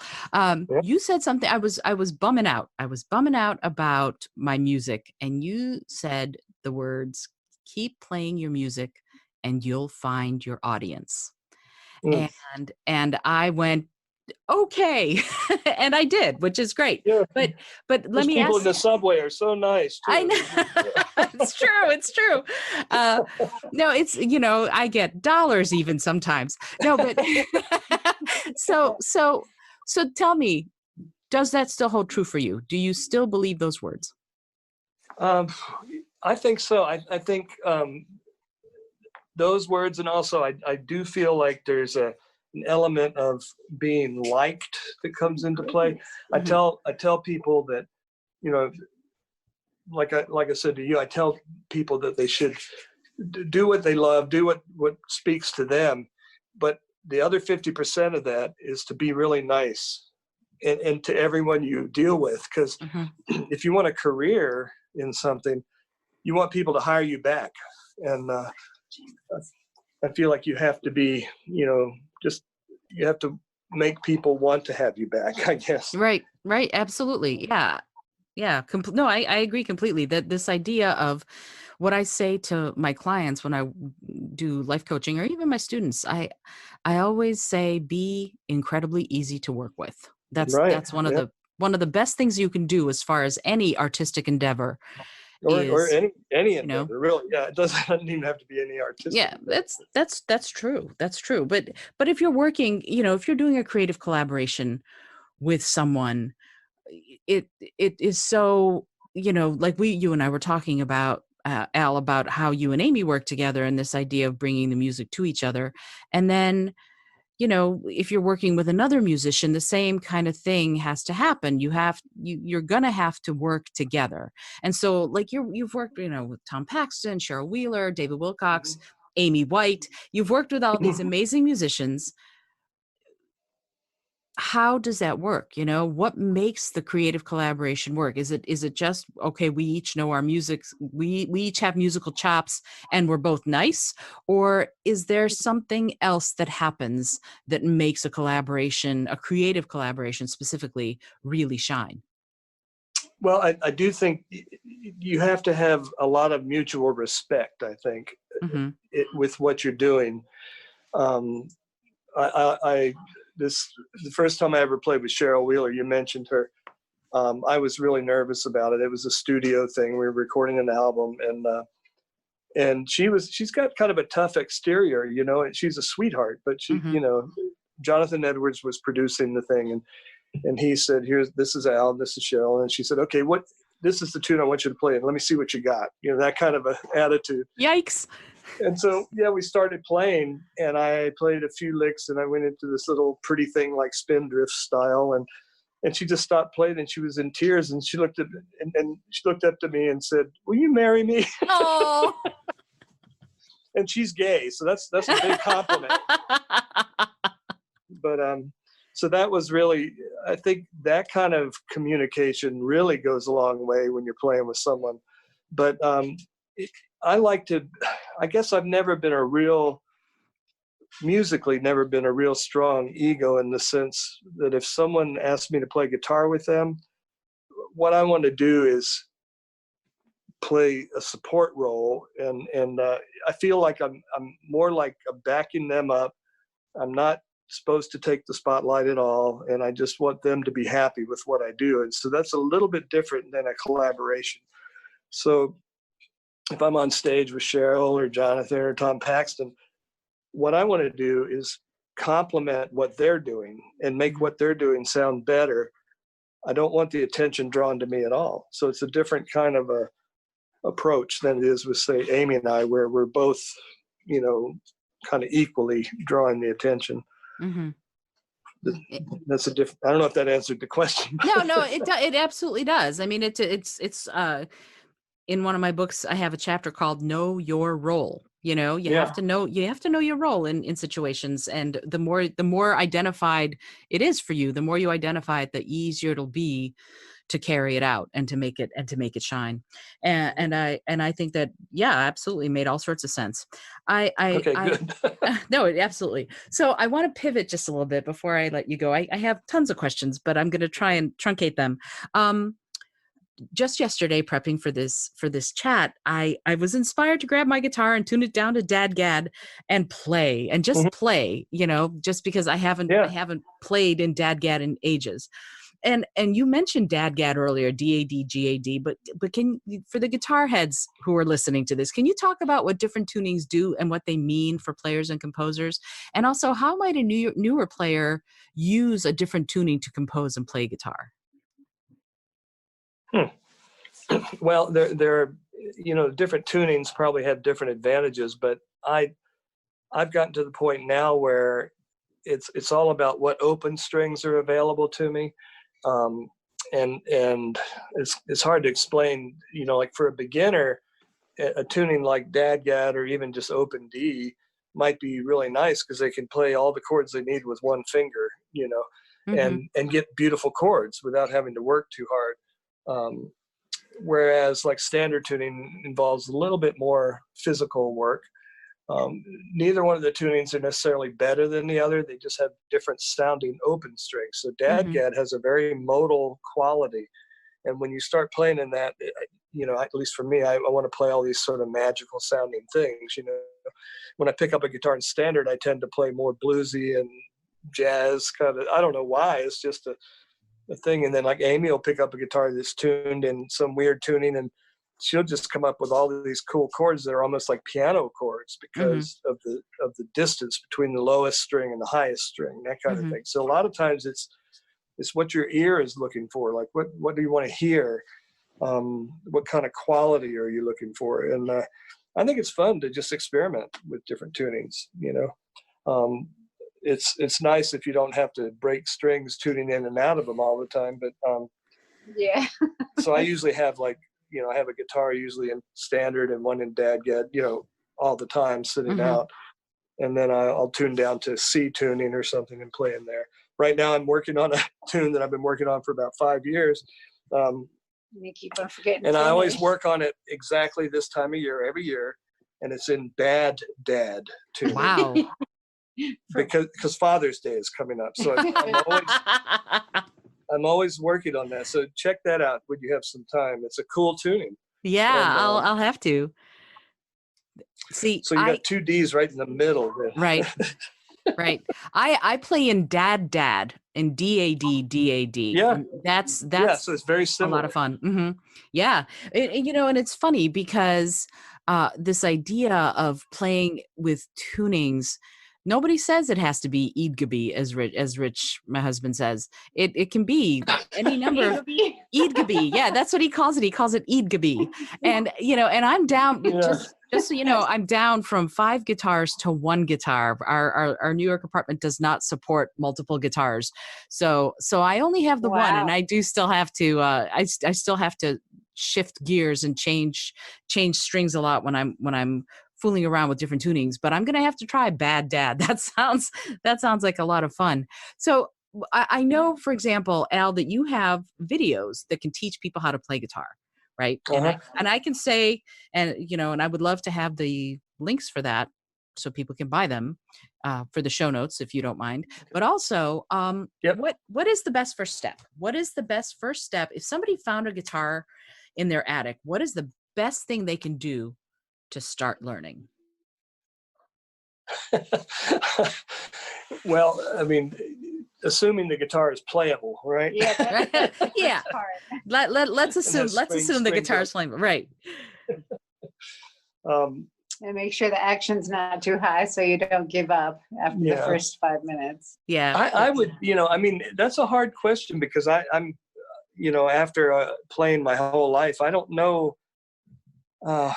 When I first picked up a guitar, Beatles.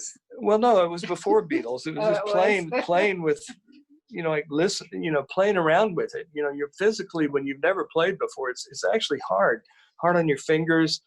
And I think I try to tell people to play stuff that is enjoyable to them, so it doesn't feel like work, doesn't feel like practice. Like you can sit and play scales and learn your scales, but that's so boring. And so I don't teach beginning students anymore, but if I were teaching them, I would find some simple little tune that was a lot of fun to play and let them work on that just to get their muscle memory working. You know, Mm-hmm. As far as my videos go, none of those are really teaching videos as much as they are. Well, they are, but they're teaching people how to play my music. So it's a little different. And you probably want to be a really awesome guitarist kind of before you start looking at those.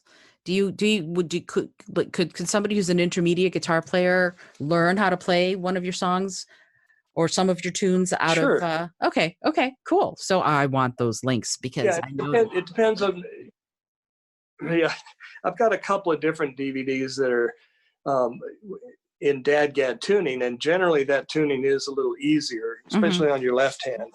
Right. You know, so that is a lot of the technique that I'm teaching that's difficult isn't where you put your fingers. It's more about how you use your right hand and things like that. So, I mean, that tuning is a really friendly tuning. Or like the one you were saying, you like the dad. That's like, you know, Sweet Judy Blue Eyes, you know, right. Stephen Stills. It's, you can jam on that in some sort of Eastern mode for hours and have fun. It's like playing a sitar, you know. Yep. So. And I've done that. I have songs just like that in dad tuning, Mm-hmm. and it's delightful. It's ridiculously easy to play, and so why not do it, right? And the thing is, that's what I'm saying. If it's easy, it's good. You're gonna have more fun. Mm-hmm. You know. So. Yeah. I tell my voice students that too. You know, I do the same thing. They're like, oh, we're going to have to sing arias. No, unless you want to sing arias, I would rather have you learn a song you love to sing so that you'll be happy to keep practicing it than to make you sing a song that you don't really want to sing. So I completely understand what you're talking about there. Right. You can work up to whatever you want to do. But yeah, I think it's important not to, I think there's always this inside part of all of us that wants to already know how to do it. And so we try to go too fast. You know, It's almost like I want to be there now. I want to play all the songs I like right now, you know? Yeah. And I think it's important to just lay back and have a good time learning the feel of the instrument before you actually progress to the point where you can play all the songs you wanted to play, whatever. I don't know. It's just a personal thing, but I can totally see that. And in fact, something you told me again a long time ago, when we were, it's been a long time. I know, seriously, but this is like in the 90s sometime. And I had come to you for a lesson and my fingers were killing me. And you said, you did this exercise with me that I just thought was brilliant. You had me put my finger gently on the string and then pluck. And then you said, press a tiny bit harder and then pluck and then a little bit harder. And I ended up going through like 6 iterations of pressing until my finger just barely touched the fret and there was sound. And then you said, that is as hard as you should ever have to press. And I went, wow. That's right. And it isn't hard at all. I mean, it's physically very light. And the biggest problem is trying to match your right hand to that and I later on I learned that by relaxing my right hand I could get more volume from that. So it sounds counterintuitive, but the more relaxed you are, the more strength you have. You have more muscle that can contract, so you have more strength. And so that gives you more volume, more tone, more control, and less damage on your joints and your tendons and everything. Ah, that's fabulous. And it also is an almost Zen-like quality to that technique. You know, it's just amazing. So I would love to talk to you about that, about how you approach the guitar as a master player. You know, is it just, oh, I play guitar, or is there something more? I don't know. The word that keeps coming to my mind is spiritual for you when approaching one of your guitars to play it. I have 2 different brains, I think, when it comes to that. One of them is the brain where I come with no expectations whatsoever. I sit down, I pick up the instrument, and I just start playing. And some of my best stuff comes out when I'm in that frame of mind, where I don't even know what I'm going to play. I don't say, well, I'm going to play in this key or that key. I just start playing, and that's like what you were talking about, almost a really more like a Zen kind of thing. And sometimes I mean, I just saw something online on Instagram with John Leventhal. He hadn't played in a couple of weeks, and he put up this little 2-minute piece that he just turned the mics on and started playing, and played to the end of it and stopped, and that's all it was, and it was beautiful. And of course, he's a great guitar player, but it made me think. Yeah, that's actually some of the best stuff I've come up with, is when I'm not coming down and saying, I'm going to pick up the guitar, I'm going to write a tune in E, and it's going to be this kind of tune. I mean, I can do that. That's one kind of brain. And I do that if someone's saying, I have this song I want you to play guitar on. And so I'll come down and I'll think, okay, well, it's in this key. What could I do there? What should I use the capo? That's a technical sort of approach. And then the opposite of that is just coming down and tinkering or noodling or whatever you want to call it. I think Amy on the piano would be the same way. You know, you start finding textures, and you start finding tonalities that sound beautiful together, and you don't have to know what you're playing at all. You just play. And I think it's really hard to get to that point until you have a certain amount of muscle memory in your fingers that they can just kind of go, and you can just let what's in your brain flow to your fingers, where you don't have to think, well, I have to push this finger here, I have to push that finger there. I think that's where I'm headed, and I'm hoping to get to before I die. but you know, I have moments where I'm there, you know, and that's my favorite place to be, I think. Oh, that's lovely. I love it. So speaking of guitars, what do you play now? Tell me about the technical stuff. What strings do you use? What pickups? And then the big thing, and this is a question that is hard for me to ask because I have my own favorite. What makes a guitar good to you? How do you know when it's a guitar you're going to want to play? When I steal it. Yeah, I think when you no, it's true. Like a good guitar doesn't have to be an expensive guitar. It can be one that just speaks to you in some way. I think you have to feel comfortable physically holding it. The neck has to feel good in your hand. There's a physical element to all of that. Like in your case, you might want a bigger guitar, a littler guitar. It depends on the person.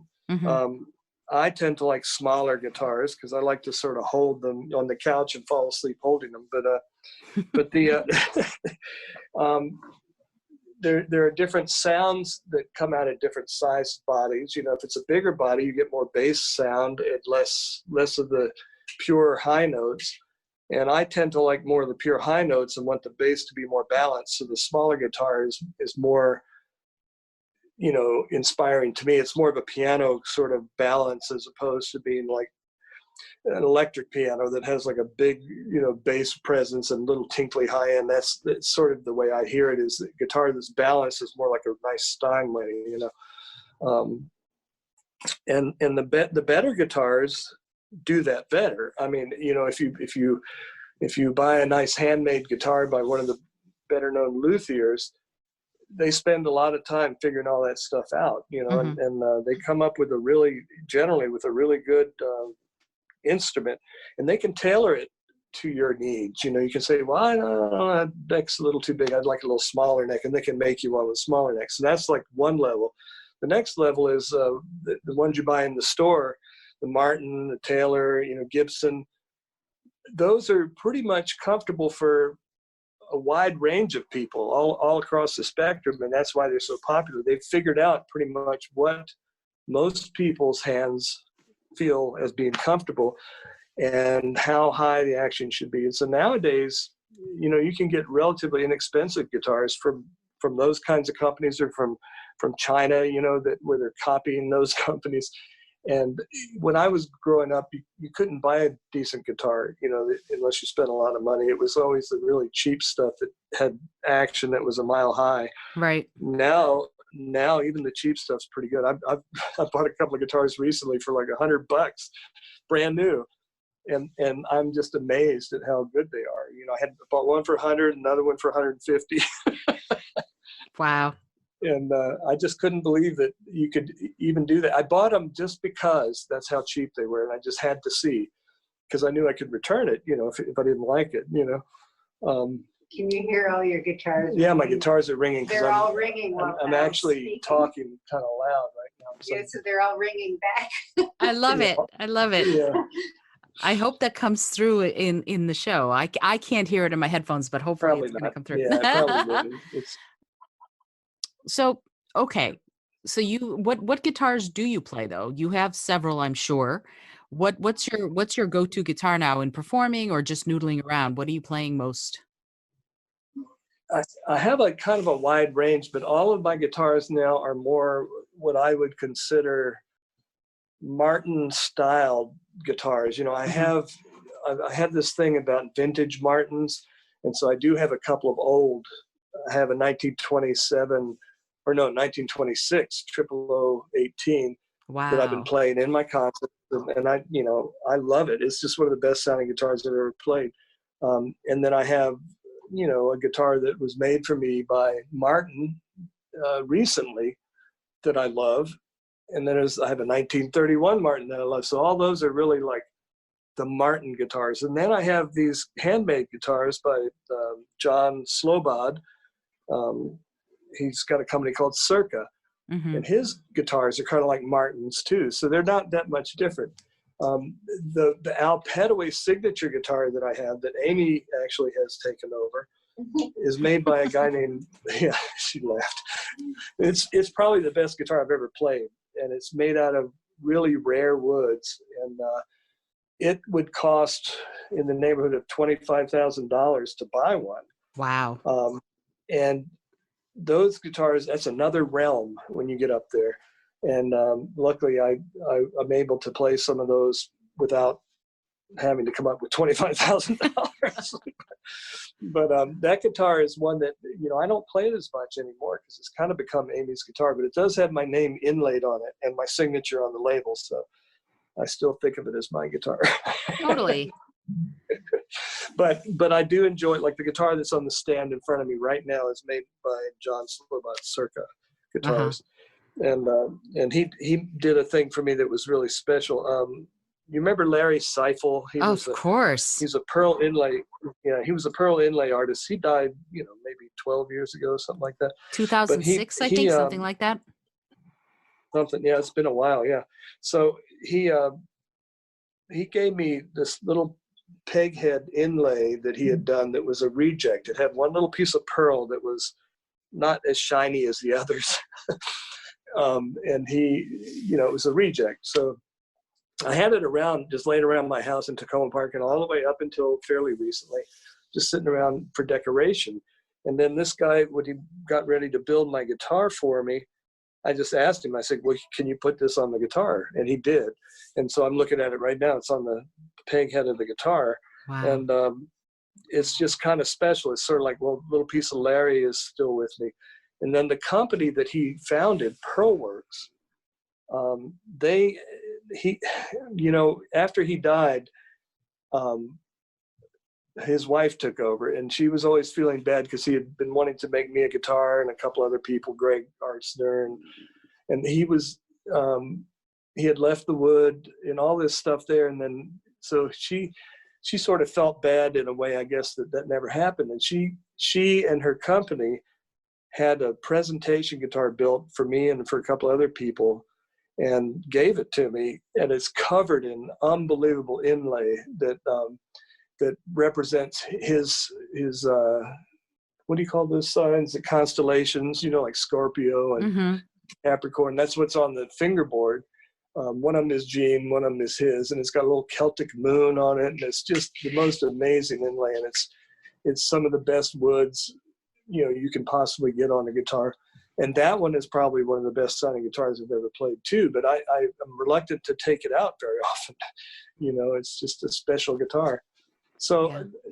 It's kind of a Martin flavored guitar too, because I think Larry was a fan of Martin. So I mean, that's sort of a personal taste. I mean, some people really like the Gibsons and some people really like the Martins, and there's nothing wrong with either one of them. They just, it's whatever you kind of end up leaning toward. Oh, absolutely. And, I had a Martin. I had a 0001. And as part of moving, I sold it But I still love that sound. It's got a very specific sound. Hmm. And the last time but I found myself not playing it, So, and actually the Yeah. last time I had played it a lot was when I brought it to Swannanoa many, many, many moons Right. ago. Right. So, but that actually, that makes me think we have not talked about Swannanoa. Can we talk about Swannanoa Mm, Gathering for a second? You are the Guitar Week you can. coordinator. And what is the Swannanoa Gathering, and what do you do for it?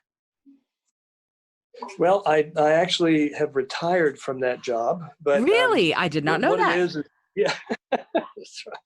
I last year was the first year that I wasn't involved, and Ah, Greg Ruby. I don't know if Greg Ruby was there when you were there, but I don't think he's so. taken it over. Uh-huh. He's a much younger guitar player, kind of a gypsy jazz player, and he's now taken over my job. But what the job is coordinating the instructors and the classes that are offered. Uh-huh. So what I would have to do every year is come up with 16 different acoustic guitar people that had a name value that would attract people. That was one of the things. And then they had teaching experience, so they could teach what the style they played, all different styles. And then for me, I had to be able, what we were talking about earlier, I had to like them enough that I wanted to spend a whole week with them. Mm-hmm. And I didn't want to have to babysit anybody. So as a coordinator, I was always looking for guitar players that I could just trust to do their job and teach what they do. And people would come to me and go, "Oh, he's such a great teacher. I love him. I love his music." That's what I wanted to hear. So my job was to make everybody happy, including myself. Now, if they do, I don't know if they're doing one this year, but if they do one, will you be an instructor, or are you basically just retired from it? They did call it off for this Mm-hmm. year, and it's good because in North Carolina we're just now starting to, we're not even peaking yet with the coronavirus. We're still heading up. Wow. But so it's kind of tough here right now. But they canceled that, and I was going to teach for the first time ever. I was going to teach 3 classes and not have to do any of the coordinating. It would have been kind of fun, actually. Sure. So I think what they're doing is just moving the whole thing over to 2021, and hopefully everybody that was signed up this time can still do it then. Yeah. Well, I mean, it's so many things have changed, and we're changing with it. So, I know Yeah. that you again have a life to get back to. So let's wind it up. Couple more questions. Okay. What are you reading right now? What books have you read recently, or articles or anything that have inspired you that you might want to share? Well, that's a good question, because I usually read about 3 at a time. One I'm reading right now is just, and it's an older book, but it's just fun. It's the Gerald Durrell, the one, the series the Durrells of Corfu was based on. Mm-hmm, mm-hmm. It's like his little biographical book, My Family and Other Animals, it's called. Huh. And then I was right before that. Let's see, I'm going to look at my bookshelves here. Oops, where are they? Shelves. Okay, just read one, because of my age and different things. And Amy's mom's getting older. I read one called Knocking on Heaven's Door. It's really an amazing book by Katie Butler about her parents dying and stuff. That was right before that. I read The Blind Assassin by Margaret Atwood. That was an amazing book. I just have so many different styles, and a lot of times I'm reading them all at the same time. I like to read autobiographies, and I read a lot of those. Everyone from like Phil Collins to, I don't know, it could be anybody's autobiography almost. But I remember I read Prince actually even had one that he had started, but he never finished it. So the guy that was helping him write it sort of finished it for him, but that was pretty good. I like to get a lot of inspiration from different areas, but mostly what I read for is to kind of not escape, but to just get away from all my other thoughts and kind of get into someone else's world. And I have, certain authors I really like. Of course, I probably can't remember any of their names, but Amy and I both have been getting into Kate Morton lately. She's written a lot of interesting books. The Clockmaker's Daughter was one that we both just read. That's fascinating. I don't know. I just go, I get these little things, emails every week that, books of the week, and they'll take everything from classics to modern books, and they'll have them on there for $1.99 or something. You probably are familiar with this. And it's only for one day. And so what I'll do is I'll go through all these, and then I'll if I see something that looks interesting, I'll download it and pay my $1 or $2 for that.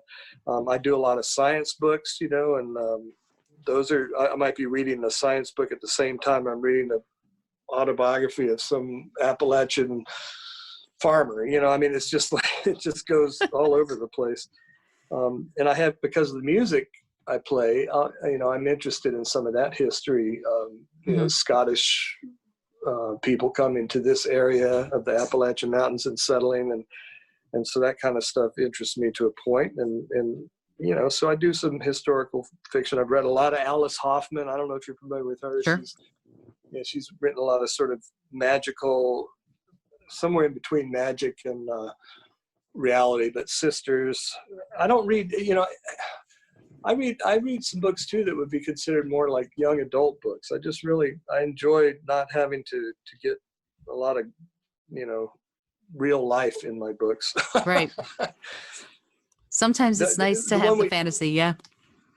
Yeah. The one we read recently, Amy and I both read, that we really loved, that was a specific kind of bad life, but it was really great, was Where the Crawdads Sing. Did you ever read that? I don't think so. It's called Delia, Where the Crawdads Sing, and it's Delia Owens is her name, and that was an amazing thing. Yeah. So I don't know. I'm just scanning through some of the ones I've already read. I've got probably a couple hundred still to read here on this list. So. Well, you keep yourself busy, and reading, it's so inspiring. I find reading really, it inspires me. It inspires me to do other creative things, So before I let you go, I have just one more question. And okay. I want to thank you and Amy and the Critters for joining me today. Before I ask this last question, I really, really appreciate you taking the time. It's so lovely to catch up with you, but also to get a chance to talk to you about your music and your art. So I'm really, really grateful that you took the time to join me on the show. This is a question that I ask everybody who comes on the show. It's a silly little question, but it's one that I like to ask. And here it is. If you had a plane and you could skywrite anything for the whole world to see, what would you say?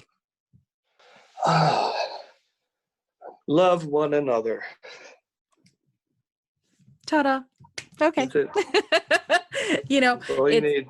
That is. The Beatles were right. The Beatles were right all along. It's actually really funny because the other day, one of my other guests said to me, "Well, what would you say, Isolde?" And I'm like, of all the interviews I've ever done, no one's ever asked me that. And the thing that came right out of my mouth was be kind. Yeah, be kind. That's it, really. So. And you don't have to agree with each other. Exactly. Just be nice. There you go. There you go. Nice. That'd be easy. Yeah. I know, it's right? It's what I'm telling the dogs when they are playing too hard. Come on, be nice. Yeah, and they listen so well, I'm sure. Well, again, I want to thank you so very much for joining me. I hope that this was fun for you. It was a delight for me. This has been Al Petteway and Amy White for a little bit, joining me on the Creative Mindset podcast. Thank you again both for joining me. This is Isolde Trachtenberg, and if you are enjoying what you've heard, let me know.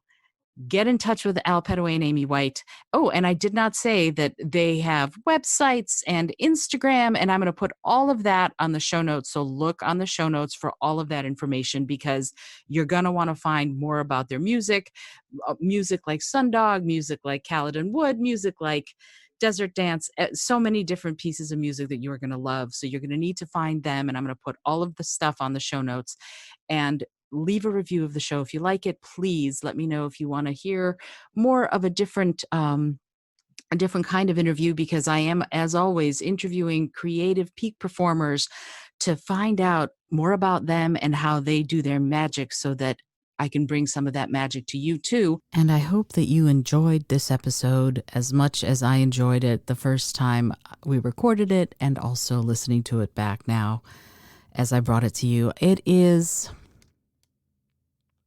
a joy and an honor and a privilege to have known Al for over 30 years. And I send all my love to Amy and to his daughters, Leah and Sarah, and to all of the people I know who love this man for his kindness, for his generosity, for his spirit, for his incredible artistry and music, and for the grace of the magic of being him.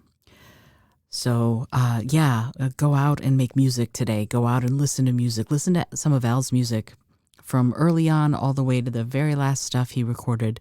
And Amy has promised there will be more, which I'm incredibly excited to have because I have everything they've ever put out, and just incredible person. And it always just reminds me that my notion, the thing that I say at the very end of every episode, holds so true. Be bold, be creative, and most of all, be kind. That's Al. That's really, that's Al. Like he said, the thing that I ask at the end of every episode of everybody is the airplane question. If you had an airplane that could skywrite anything for the whole world to hear, what would you say? He said, love one another. And then he goes, that's all you need. The Beatles were right. And so that's it. So with that notion in mind, I add, be bold, be creative, be kind, and love one another in honor of Al Petteway.